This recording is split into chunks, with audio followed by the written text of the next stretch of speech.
Welcome to our webinar, Working with and Localizing for Colombia and the Gateway to Latin America.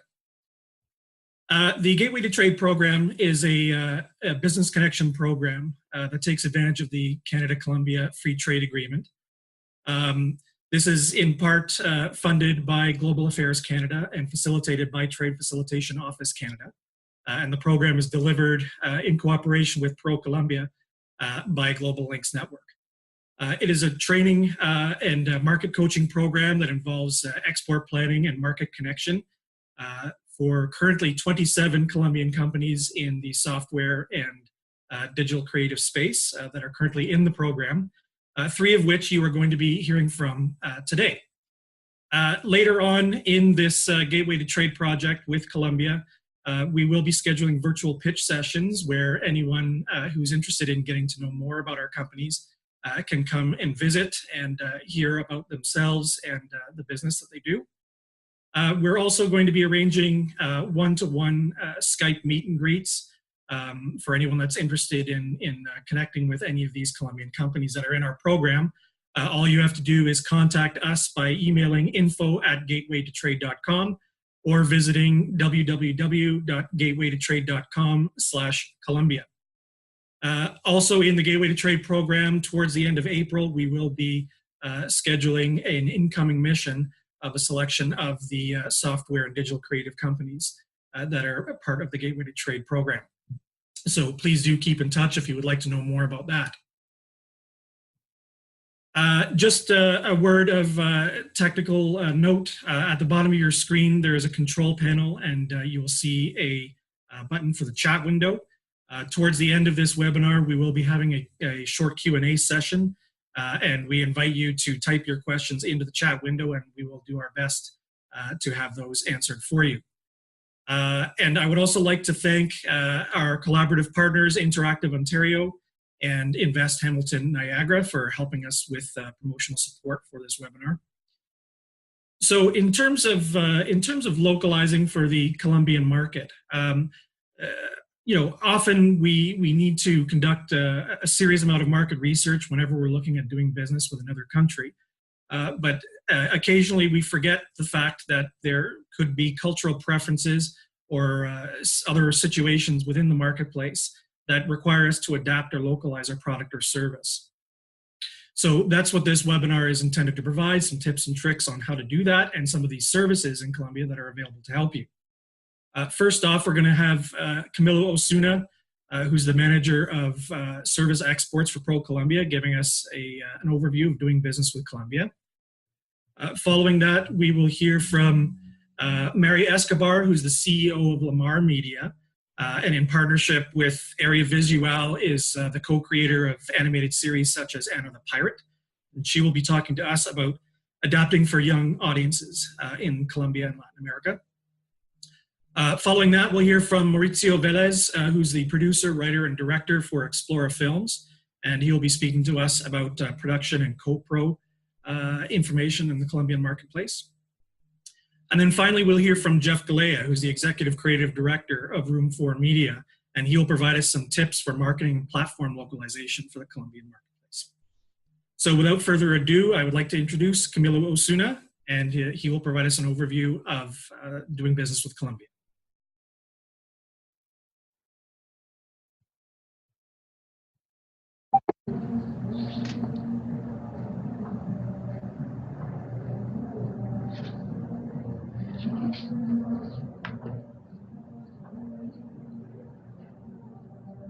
No me veo.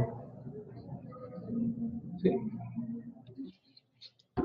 Good morning, everyone. I'd like to thank everyone for taking their time to be part of this important webinar.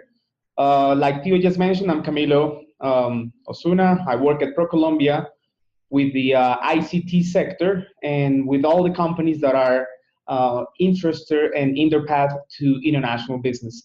So basically, before we hear from the companies themselves, I'd like to take a few minutes just to share with you some important information about what it's like to be doing business with Colombia, what kind of business environment we have as we, currently, and keep in mind that all this information, if you need to go into details, you can always, ask for Colombia for further details on all the things that we're going to discuss today. So I like to share with you some of the things that, are happening today. This is not overnight, of course. Over the past 10 to 12 years, Colombia has been, going through a major reform on political and economic laws, which, have brought us multiple benefits in terms of stability and a more dynamic economy. We have grown to be more mature in terms of working strategically with international partners. We have been able to attract foreign investors to come into Colombia, to partner up with local Colombian companies as well, to opening up their own operations in Colombia. That has actually opened up, various and several windows of opportunities of doing business here within the country. We have been very aggressive in terms of, opening our economy through more free trade agreements, which I'm going to go into details into that later on in this presentation. And basically, we have, grown in terms of poverty level has been decreasing, and the middle class families have, been achieving greater cash inflows, which actually has benefited our demand for products and services in Colombia. So our domestic demand has actually improved quite significantly. Part of all this, it's we are better connected to the world, to major business cities, in order for Colombians to fly overseas and also for overseas partners to come to Colombia, with shorter flights, with a better connectivity with the world. So today we have a 6-hour flight that connects us to Toronto, and 5 hours flight to connect us to New York, and so forth and so on. Just to show you that more airlines and more routes have been opening up for Colombia to be better connected with the rest of the world, with major cities. Doing business with Colombia is actually becoming easier. This is not really said by Colombia only, but also said by the World Bank, that has ranked us throughout the past, say, 6-7 years, with an easiness to get credit in Colombia that actually has boosted the creation of more companies. We have been ranked highly in protecting the rights of the investors that decide to come into Colombia. Registering property in Colombia has become more streamlined, and overall, the ease of doing business with Colombia has improved dramatically over the past 10 years. So that's why today the World Bank is telling the world that it's easier to come to Colombia and do business with our companies. Along all the things that I've mentioned so far, we've been working very hard into opening up to the world through the establishment of more free trade agreements. So today, Colombia basically has access to 60 countries. That represents around 1.5 billion consumers, and that's thanks to our different trade agreements that we have signed up with the rest of the countries in the world, with obviously with a major focus in the Americas, but as well in the European Union and parts of Asia. All of that, and this is actually highly related to the services sector or the ICT sector, and that is the reason why we're here this morning, is that Colombia has improved their enrollment rate in terms of education. Our population is ranked second in the region in terms of who we can count on in terms of working age population. We have the second highest rate after Brazil. People in the region has actually become more aware and concerned about their secondary education. So that's why in Colombia we have the highest enrollment in secondary education. So that in terms of what's the benefit for the Colombian companies, for the foreign companies that decide to do business with Colombia, is that we have more and more with the years a more qualified talent pool that you can benefit from. As some of you may have heard, or maybe not, we have recently signed a peace agreement after a 50-year conflict within the country. And I like to bring this up because it's really important for us in this webinar that you understand the type of things that are coming next after signing up this peace agreement. Basically, we expect that on average, the economy will grow between uh, an extra 1.1% in our GDP. By 2024, we expect that the foreign direct investment into Colombia will increase to $36 billion. We also expect that by the same year, 2024, the fact that we sign an agreement, peace agreement, we will be able to increase the trade rate between Colombia and the rest of the world by 21%. So basically, the message here, I want to make sure that everyone understands this, is that the peace has actually brought to us a great deal of benefits, because not only us for Colombia is a great deal, but also for international partners, international companies. It's for you to feel safer that you will be coming to a country, you will be doing business with companies that are in a territory that is in peace today. So saying that, in the past years, say 10 to 15 years, we have seen an increase in the number of multinational companies that have decided to invest in Colombia. This is just four examples, maybe major examples of companies that have included Colombia in their international strategy and in international investment. So the examples here are IBM, that opened up an operation in Colombia that is quite important for the region. Unisono is a company from the BPO sector from Spain that also has trusted and invested in Colombia. DirecTV has an important operation here in Colombia and covers some of the region in Latin America. And then Everest, that is initially was a Spanish company, but it was acquired by a Japanese company, has a large operation in BPO and artificial intelligence solutions here in Colombia, hiring around 2,000 people. So these are just quick examples of some of the companies that have decided to do business in Colombia, and they're doing quite well so far in according to their business projections. So if we go more into detail now, talking about why Colombia is is a great digital business partner for those who are considering coming to Colombia and getting to know our companies and getting to know our sector. Like I mentioned, there is a great concern from the public sector and from the private sector to reach a more stable availability of IT talent. That's why people are studying more these majors, and they're going to school studying ICT-related subject matters. So we have a more stable availability of IT graduate talent in Colombia. We have a fast-growing domestic ICT industry demand. We have one of the lowest, we're not going to say the lowest, definitely we're about quality. We're not talking about here about cost, a lowest cost, because it's not going to happen. But we have a good ratio between quality and cost here in Colombia. The things that you will find, the talent that you will find, it will be worth a while. And definitely we as a government, we have invested in infrastructure so that companies can do business easily with the world. So in the next slides, I will explain to you what some of the things that we have done from the government side to support all this growth. Important to note too, Colombian companies, make sure that they have all the international certifications that are recognized and of interest of international partners for doing business. So in Colombia, when we talk about ICT sector and how the Colombian companies have focused their work and their international business with the region, we see that, as you can see on this slide, is that we have placed major focus on the North American market.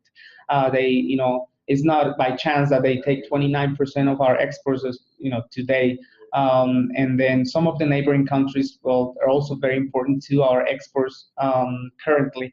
And Spain, due to language and cultural compatibility, is also a desired destination for ICT export related from Colombia. So like I was mentioning, some of the things that we have done from the government and actually have been able to do quite well is that Colombia is better connected with the world through an investment in infrastructure. So today, Colombia has over 10 submarine cables that connects us to the world. We have a internet connection that is reaching almost 60% of the Colombians connected to the internet. We have a very high smartphone penetration in Colombia, and Colombia ranks second in the region for the readiness for doing business in the cloud. Okay. So when we talk about creative industries, and probably that's one of the major reasons why we're here this morning, is that Colombia has actually specialized in what we have. Okay, our companies have become more specialized. I'm not going to go through, bullet by bullet, but just to show you that, we do have companies prepared for doing business overseas, international businesses in audiovisual market. In fact, we have a company here from the audiovisual market subsector. We have animation. There's another company for animation. Video gaming is also really important.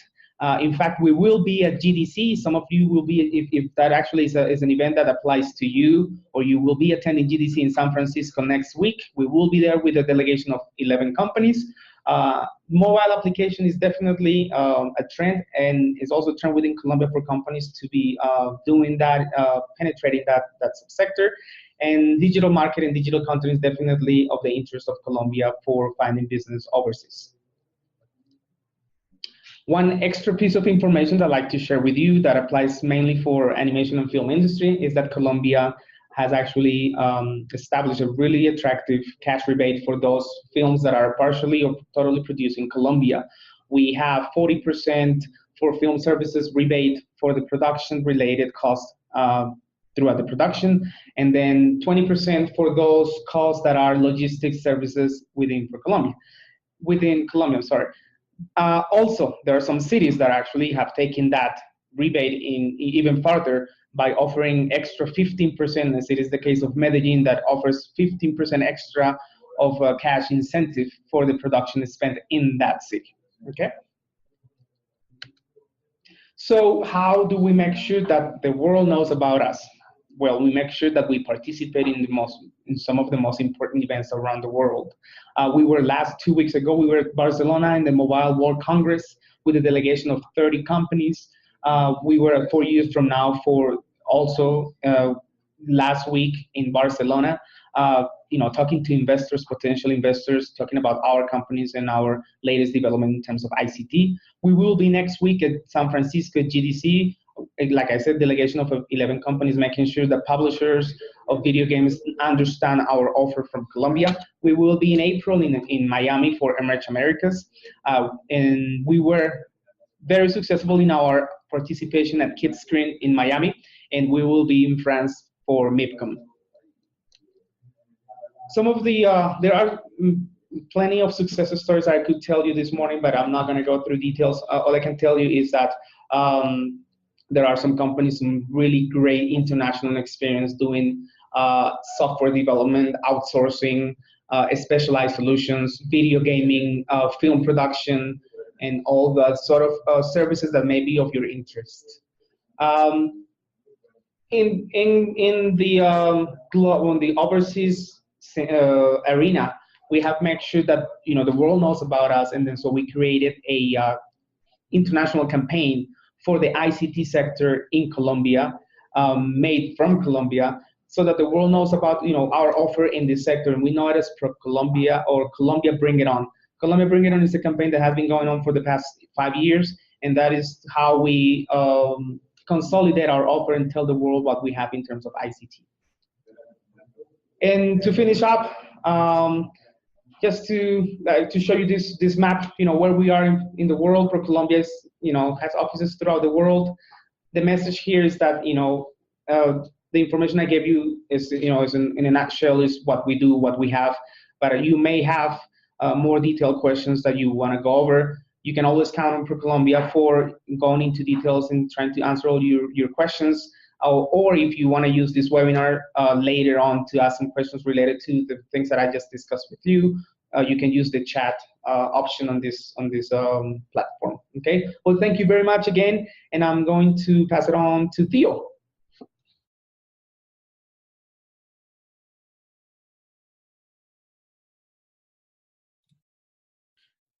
Thank you very much, Camilo. Now I'd like to introduce you to Maria Escobar, who is the CEO of Lamar Media.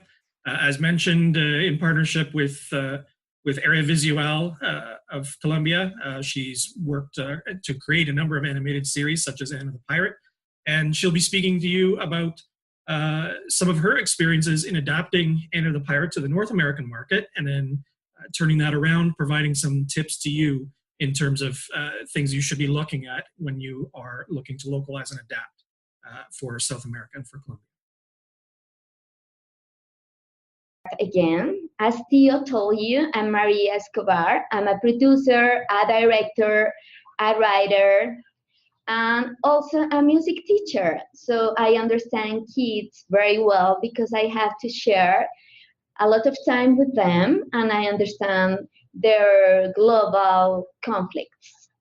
What I would like to tell you today is what I learned adapting my shows to the North American market, and also to give you some advice about how to adapt your North American content to our Latin youth audiences. 4 years ago, we created a show for preschool kids named Anna the Pirate. We produced 5 episodes that were broadcasted in 48 Latin American countries. We went to many markets at Kids Screen, we went to MidCon, and we shared the show with some possible co-producers. And we understood that we had to redevelop the show to be more global. What we understood was that the main character of the show, Anna, was the strength of the show. Everyone loved her as a hero.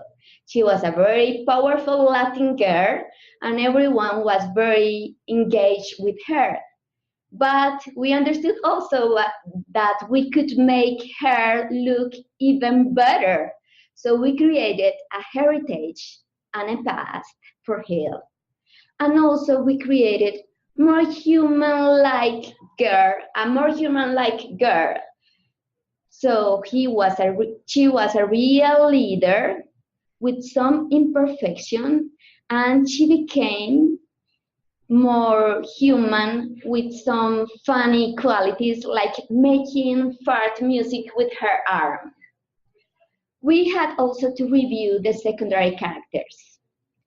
We understood that Anna was very lonely, so we created some peers, like aged friends for Anna. So now she has a crew. Before, she only had a friend who was a duck, who believed he was a parrot, but now she has a whole crew for her. We realized that there are some differences in the way we see the role of adults in the preschool shows and in the way North American parents or adults understand safety.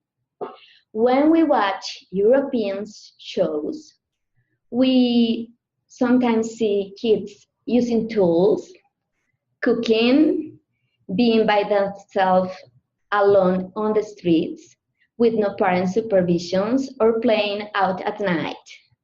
Also, we see some kids not wearing protection for riding a bike, showing romantic stories in kids' content. We are in the middle between European and North American. We see safety in a different way. We believe that kids can use tools when they cook. They can be by themselves, but with parent supervision. They can play out at night, and sometimes they don't wear protection for riding a bike, because our kids in the rural parts of the country do cook with tools, and sometimes don't wear protection when they ride a bike or a horse. So we understand we needed to change these safety aspects to be more similar to the way you understand safety for kids. We understood that the show needed more global comedy content and more adventure, so it became a comedy of adventure. And we also understood and realized that having too much music with lyrics was an obstacle for co-producing and licensing. So now we do have songs, but not that many. We realized that imagination in Latin America can be as powerful as reality. In our first season, another parrot lived the adventure in her imagination, but we adapted the content now for the hero to live the adventure closer to reality. Also, we understood that we needed to have a balance between local and global. So now another parrot lives in a Caribbean port, and at the same time she's surrounded by big modern buildings. So the kids from big cities can be related with this colonial city.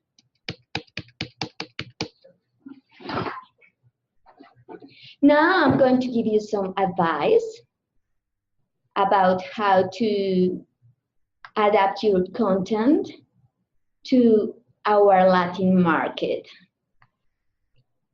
Here you have another pirate before, and here you have another pirate after.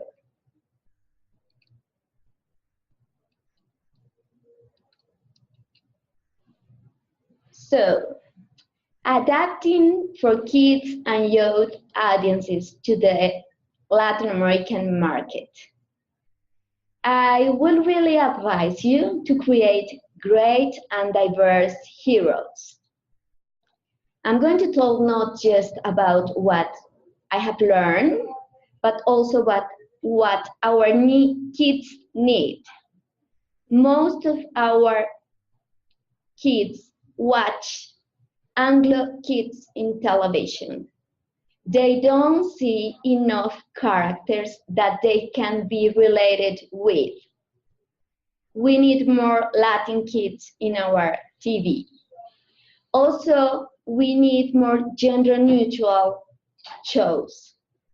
In Latin America, we still need to work in gender equality.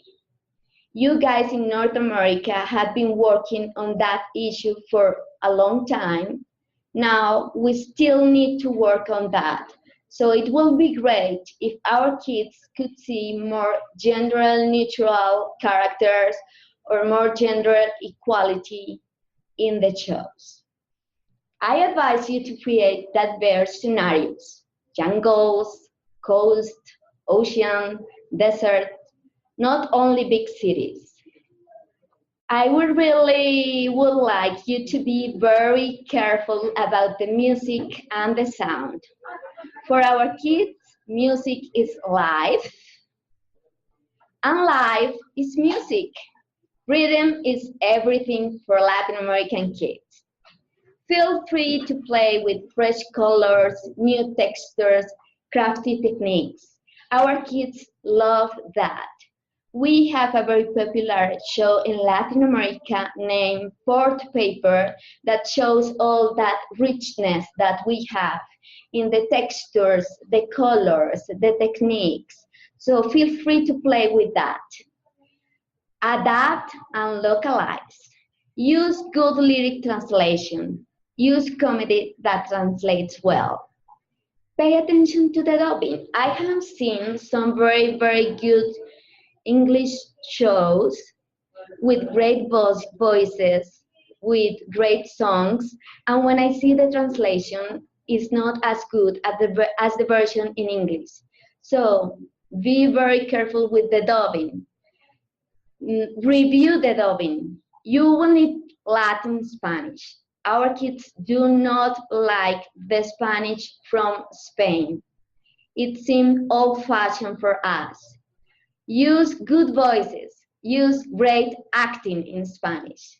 And also, and my last advice is to think about social and economic realities of the kids and their families. For example, once again, I wrote a script about an ice cream party on the boat of another parrot. So for the North American market, it wasn't so safe because they were talking about obesity. You have an issue with obesity that we do not have. So my advisor from North America told me that every kid can just eat one ice cream. It doesn't happen here. Also, in another time, I wrote a script where the kids were playing with pepper, salt, with the food while they were cooking. It was a script for a public Latin American broadcaster. They didn't allow me to do that because we have hunger and we have kids with malnutrition. So it wasn't very respectful with these kids. So I had to took off that part of the script. These are my advices, my advice. I hope they are helpful for you.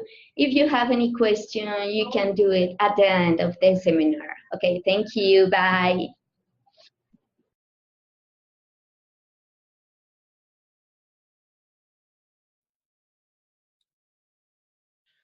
Thank you very much, Mary. That was very informative, adapting for kids and youth audiences. Now I'd like to introduce Mauricio Velez, who I mentioned earlier is the producer, writer, and director of Explora Films, who produced, I believe for National Geographic, one of my favorite documentaries about Escobar's hippos. So Mauricio is a longtime veteran of the film industry in Colombia, and he's going to be speaking to us about production and co-production tips and tricks in Colombia. Well, thank you all for coming to this webinar. Thank you to our partners, to Theo, to Gateway to Trade, and to ProColombia. I hope you've had a good time. My name is Mauricio Velez, and as Theo said, I'm a veteran, 25 years in the industry. I've been working mainly for the Discovery Channel, Animal Planet, and National Geographic through my company, Explora Films. I mainly produce documentaries, obviously, but also fiction. I've lived in Montreal, Canada for the past 6 years with my family. And currently I'm producing two VR 360 3D cinematic experiences, one funded by the Canada Media Fund, Pro Imágenes in Colombia, and the Ministry of Information and Communications Technology here in Colombia. And the other one also funded by the Canada Council for the Arts. So, well, let's dive into it. When we talk about Colombia, I think diversity is what Colombia is about. From whale watching and diving with hammerhead sharks in the Pacific coast, to climbing snow-capped active volcanoes in the Andes, and from some of the America's most fascinating historic sites and the world's highest coastal mountain range in the Caribbean, to the endless savannas of the Orinoco River Basin, and from deserts to the rainiest spot in Earth and uncharted indigenous territories in the Pacific and Amazon jungles. Colombia offers a tremendous diversity of filming locations. But producers must see Colombia as a country that offers more than spectacular and highly diversified locations. We have a well-established industry that has been developing over decades and that has produced content with recognition worldwide. From the international acclaimed telenovelas of the 90s and early 2000s to Academy Award nominated films like Embrace of the Serpent and Talent, Colombia's content producing industry is now at a level of maturity that makes it one of the most attractive options in Latin America for the development and production of audiovisual projects. Brands like HBO, Discovery, A3 Media, Azteca Television from Mexico, Sony, Fox, and Media Pro have established offices in Colombia. And Disney has a distribution company here that works in alliance with Peru and Chile. Titles like Narcos from Netflix, seasons 1 and 2 was produced in Colombia. The 33, starring Antonio Banderas. Loving Pablo with Javier Bardem and Penelope Cruz. Blunt Force Trauma with Mickey Rourke. Flarsky, a romantic comedy starring Charlize Theron and Seth Rogen that will open in 2019. Jungle, starring Daniel Radcliffe. Speak for how much Colombia has attracted film projects in the last 5 years. These productions have contributed considerably to building local capacity and helping the Colombian industry reach the level of maturity and international experience that it has today. And I guess that there are 5 factors that make Colombia an attractive option for content producers and turn the country into the gateway to Latin America, a market with more than 500 million inhabitants. Number 1, as Camilo mentioned earlier, is improved security. Thanks to our peace agreement, security as a whole in the nation has improved considerably, allowing us producers to travel the country to regions where just 10 years ago it would have been impossible to go. We have a high degree of professionalism, an enormous diversity of filming locations, as I mentioned earlier, complete availability of film and television services, and tax benefits and incentives that are quite attractive. And I really believe that the tax benefits and incentives, it's what triggered Colombia's growth in the film industry. And I would like to go over some of them. The Colombian Film Fund offers up to $4 million in awards to different projects, with a grand prize of $700,000 US to produce a film. We have tax incentives that include 165% deduction of income tax return for investors and donors of film productions and co-productions. We have a 40% cash rebate on film services provided in Colombia.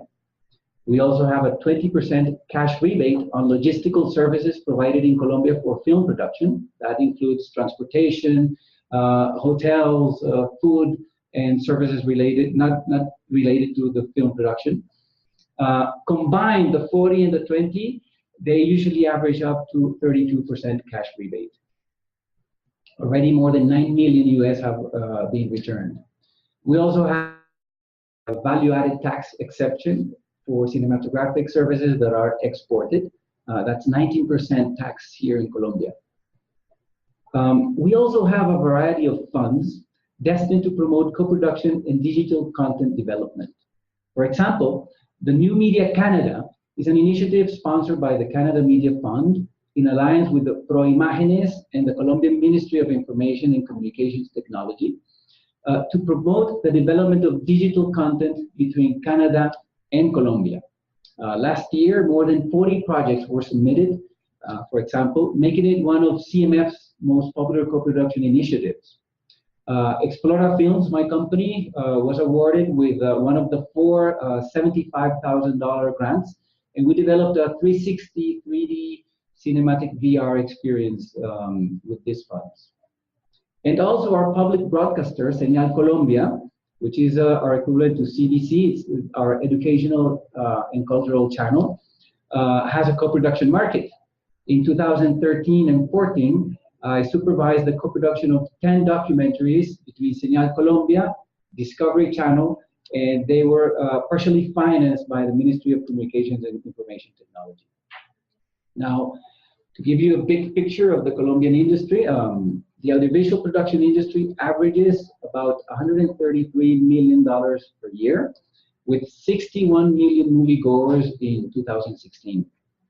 The television and film industry is mostly centered in Bogota, which is a city of more than 8 million inhabitants and the heart of our nation's economy.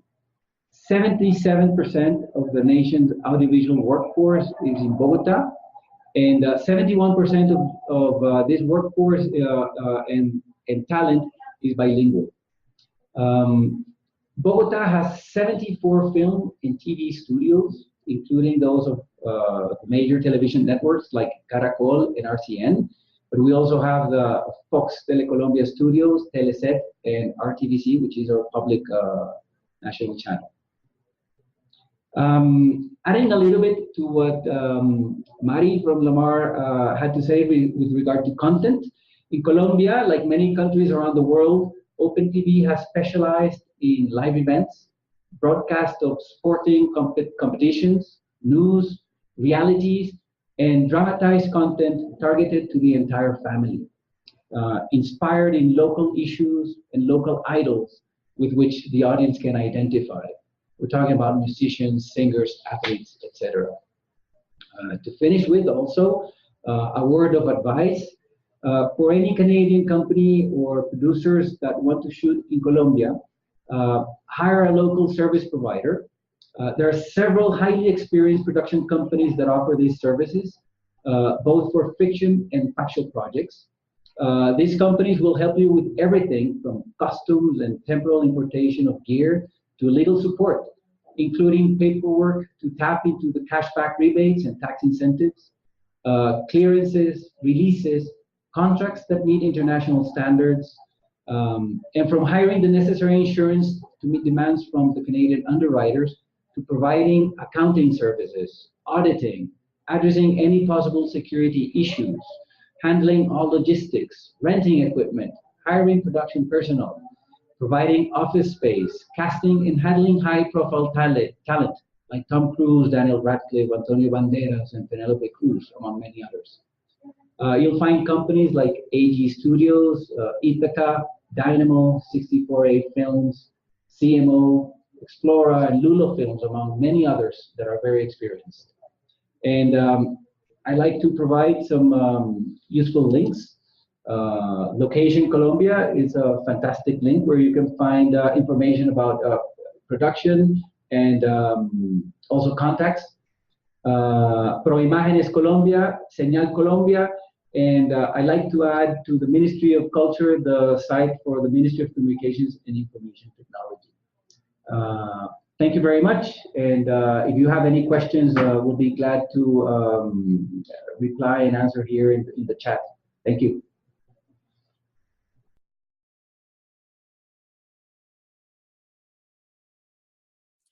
Thank you very much, Maurizio. And finally, I would like to introduce Jeff Galea, who's the Executive Creative Director of Room 4 Media in Colombia, and he is going to provide us tips for marketing and platform localization in the marketing and mobile space. Jeff, take it away. Good morning, everyone. Good morning, everyone. Thank you for being here. My name is Jeff Galea, and I'm the founder and CEO of Room 4 Media. Room 4 Media, we are a video marketing agency, and we're on a mission to help businesses across the globe connect and communicate more effectively with their audience using video. We offer three main services, which are video marketing, video content production, and also video technology. And in this short time that we have, I'm going to give you some tips based on my experience coming from a foreign country and setting my own business in Colombia, right? And I'm going to give you these tips, which you could use to get your marketing strategy sorted and eventually launch them in a successful manner. Okay, so let's talk a bit about platforms and technologies. The majority of Colombians, right? They have access to good broadband. Mobile internet is on the rise, and this is changing the way companies are marketing themselves. 58% of the Colombian population, they are frequent internet users. 70% have smartphones. And it's good to know that 85% of those have Androids. There's a big opportunity in e-commerce. It's on the rise. So if you've got an e-commerce business, you've got a great opportunity over here, especially when targeting the younger generation. Facebook is the main social media platform. 53% of the Colombia's population are on Facebook. For online advertising, I would say that Google and Facebook ads are relatively cheap compared to North America and Europe. The click-through rates, we have found out on the campaigns that we run that they're pretty high, maybe because there's not so much competition. So that's on Google, on YouTube, on Facebook, right? The ads are for cost per acquisition is relatively low. And so another fact, which is very important, is that the male audience tend to consume video much more than females, and they're more into entertaining content. Now, I would like to present to you some how-to tips. So what I would first suggest is, in any marketing campaign, research carefully where your target audience hangs out in the digital space. As the previous presenter had mentioned, it is very important to adapt all your marketing material and campaigns. They need to be in Spanish of Colombia, right? One thing to keep in mind is that only 2 million of Colombia's population speaks in English, okay? It's fine to have some buzzwords and taglines in English.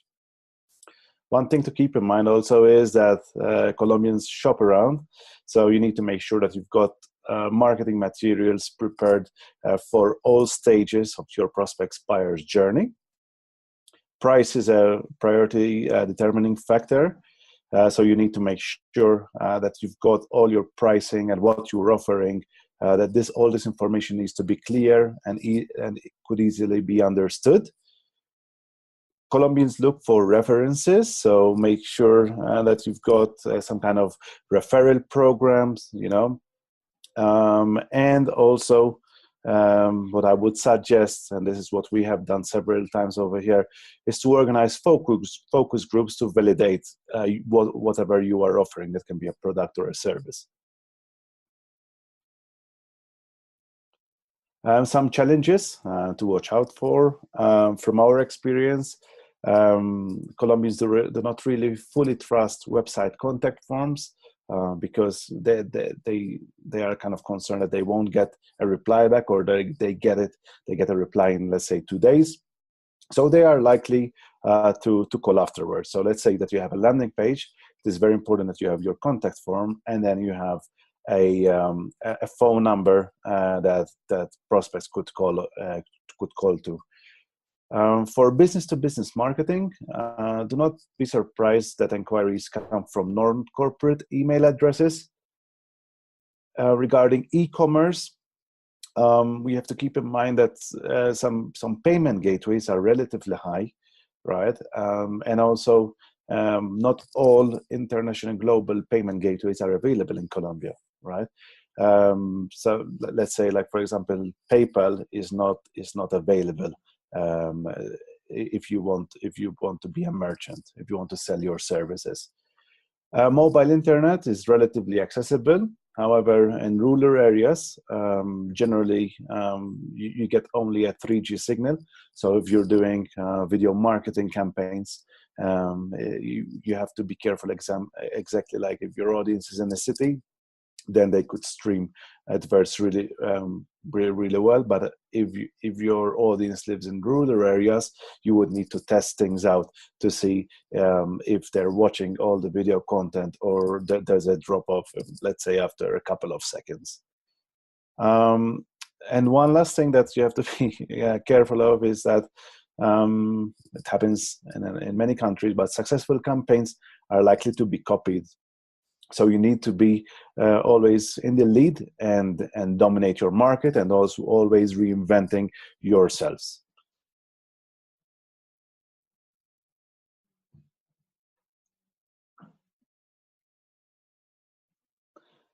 Some final tips. This depends on the type of product or services that you are planning to offer. If you've got a product that you would like to reach a mass audience, right? I would suggest that you looking for influencers, especially for YouTubers, football players, TV personalities, and singers. They could do I don't know, like promoted posts, endorsements, and stuff like that. And these really influence the Colombian market. The general public loves local and international sports. Therefore, it is a good insight to target your ads based on interest if you would like a mass audience reach. Business-to-business relationships are better developed during face-to-face meetings. We have noticed that potential clients, prospects, they're not really keen on online Skype meetings, but they prefer that they see you, that you're real. So yeah, that sometimes happens. We need to go from one visit clients from one place to the other. What I would suggest is if you are launching your campaigns over here, that you find the right partner in terms of, we're talking about an agency, which has a proven track record in running successful campaigns that have been directed to a similar target audience, and also experience in marketing similar products and services. And also make sure that team members are fully qualified, certified, in-house, and the most important is that they are bilingual. That's it from my end. If you have any questions, I would be very happy to answer them during the Q&A. Thank you very much.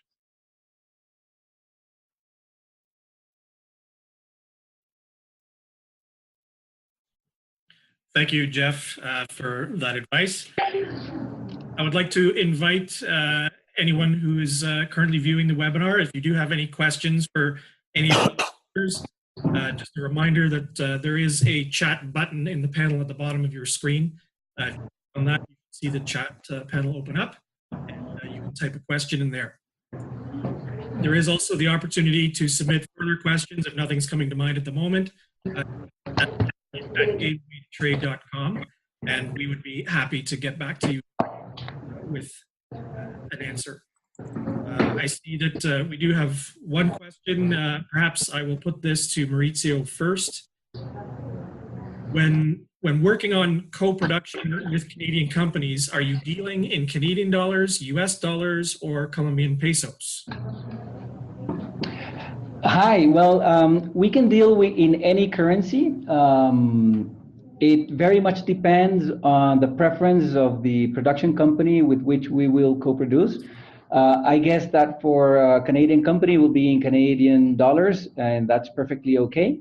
In my experience working with companies from the United States, I've done it both in American dollars and in pesos.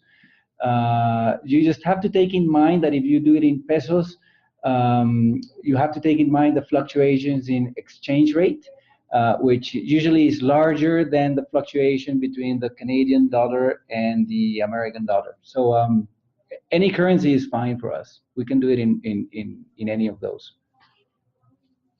Okay, good, thank you. And Jeff, same question to you. You're in a kind of business. What currency are you usually dealing with when you deal with North American customers? And I'll probably add to that, what method of payment is typical? We're fine with working with US dollars, Canadian dollars. It is perfectly fine. It's perfectly fine. Okay, great, thank you. Another question is, what is the pace of business? What can Canadians expect in terms of the pace of business and does it take longer to get to the agreement stage if you're negotiating with a Colombian company? Perhaps, Jeff, I'll shoot that one to you as well.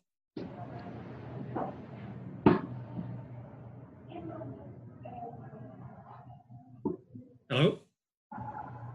Jeff, or can you repeat the question, Theo, please? Hello. Yeah. Jeff, I'm putting this question to you. What is the pace of business like? What can Canadians expect for doing business with Colombians? Does it take longer to get to the agreement stage? I can speak about Room for Media. Since we started doing business over here, we always work with clients across the globe. So we are used to fast pace. Usually we do a project scope, then we head into the contract, and then we get started. So we are used to deal with clients across the globe, and we know that time is very valuable, and we have everything, all the process set in place to make sure that we can get into action as soon as we come to an agreement. And then regarding communications, right? I mean, with Canadian companies and with companies across the globe, we can use all kinds of online meeting platforms, right? So yeah, and if it's a big project, we're open to have face-to-face meetings as well. Okay, great, thanks, Jeff. Theo, Mauricio would like to add to that. Yeah, I'll back what Jeff just said, especially in the documentary market. Current affairs is very trendy, and current affairs they require a very quick turnover. So we have to reply very fast to get those contracts signed, and the money is wired, commence principal photography as soon as the event is taking place. So I guess that it's on a case-by-case basis, but speaking for Explora, and I guess that for Lamar is very similar. In our case, it has to be very fast. Otherwise, there are no documentaries to produce. Okay, very good. I'm just going to just jump ahead here a little bit, and I think this is probably a good question for Camilo at ProColombia. One of our listeners has a business that relates to children in STEM, teaching children robotics and coding, and they are interested in what sorts of companies would be able to work with them in terms of developing prototypes. The schooling is changing. Last night we were talking about with the Ministry of ICT was in a seminar last night telling us what is happening with the new curriculum for schooling, as little as preschool, really. I mean, primary school, secondary school, they are going through changes so that the kids start learning or increase, because I mean some schools are already implementing some of the robotics and some of the programming that is necessary for the new skills for the people and the youth in Colombia. Is that is probably not being taught in enough schools as of today, but it is a government plan to increase, and not only the government, the private sector is also part of these initiatives that will be able to give the schools the opportunity to teach their kids, new skills that probably are not part of the teaching materials as of today. But it's, especially, it's also good to mention in this webinar that this year is an election year for us in Colombia, as in many other countries in Latin America. So the new governments, the new candidates are also definitely taking education for the new skills into their proposals for the next 4 years.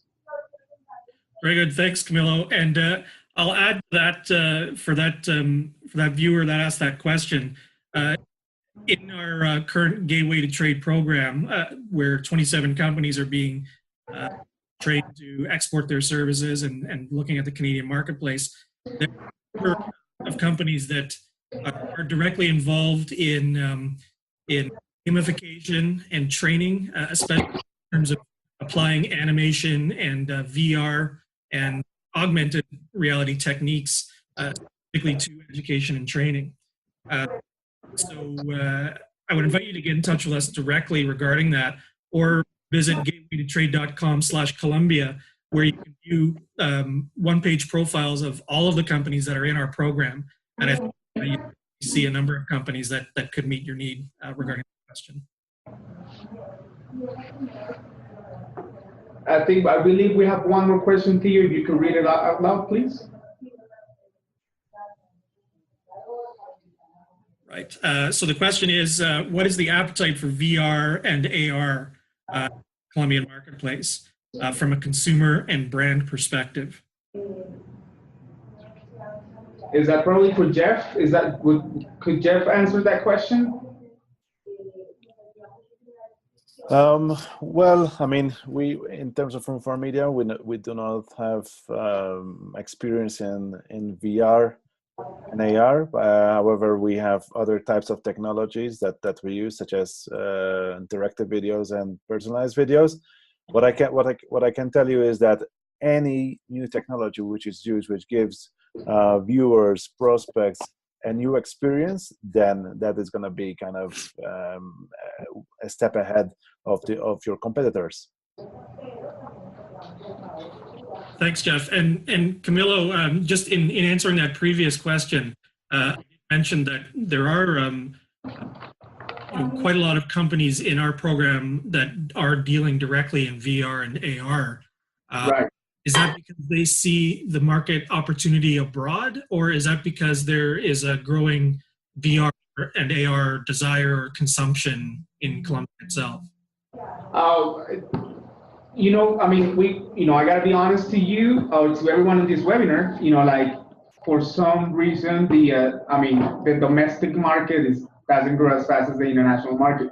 Companies here are not limited to the domestic market. Their solutions are addressing needs from the US, from Canada, from Mexico, from Brazil. I mean, because they probably adopted the VR and AR technologies faster than us. But what happened is that this year we have seen an increase in demand from companies that are traditionally, we wouldn't really put them on our radar in that they will be demanding VR and AR, but because this is an international or a global trend, they have been asking for quotations. They have been asking for, how does it work? How do I do it? How do I implement it? How long does it take for me to implement the solution for VR and AR? So the Colombian companies are turning their attention also to local market to respond to that demand. But the good thing here is that there is already an expertise built within a lot of Colombian companies that are providing solutions in AR and VR. So there's a good level of maturity for responding to local market and for overseas.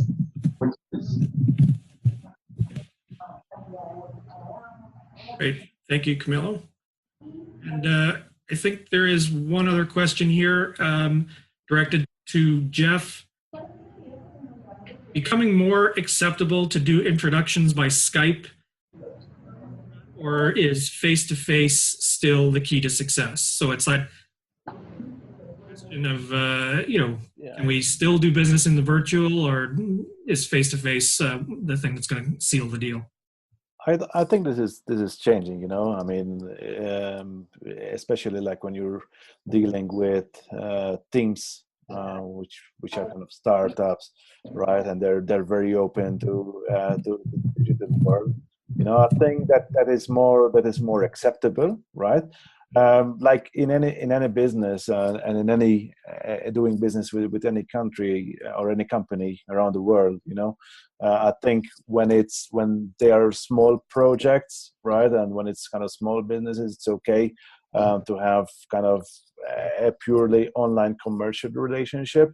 But then when you're dealing with big projects, big deals, I think each and every party would like to have a chat, and meet up, get to know each other. But I think initial introductions, I mean, on Skype, it's perfectly fine.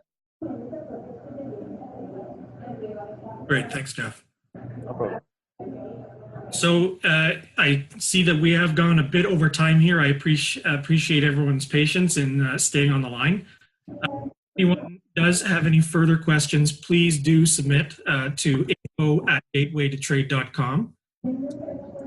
Visit us at gatewaytotrade.com/Colombia for information about what's coming up over a couple of months in our program, and to view the profiles of the companies that are currently in our program as well. We will have recorded virtual pitch sessions coming up throughout the month of March. We'll let you know about those as they happen, and you can choose which ones to view depending on your interest, your sector vertical interest. And please do get in touch with us if there are any of the companies that you see on gatewaytotrade.com/Colombia that are of particular interest to you. Please get in touch with us at info@, and we can arrange a Skype meet and greet. And also, as I mentioned at the top of the webinar, we do have an market visit to Southern Ontario happening at the end of April. I do invite you to stay in touch for further details on the events and the B2B matchmaking opportunity to be available at that time. So again, I want to thank everyone for attending. Thank Interactive Ontario and the Invest Hamilton Niagara Partnership for promotional support, and to TFO Canada and Pro Colombia for supporting the way to trade. Thanks very much and have a great day.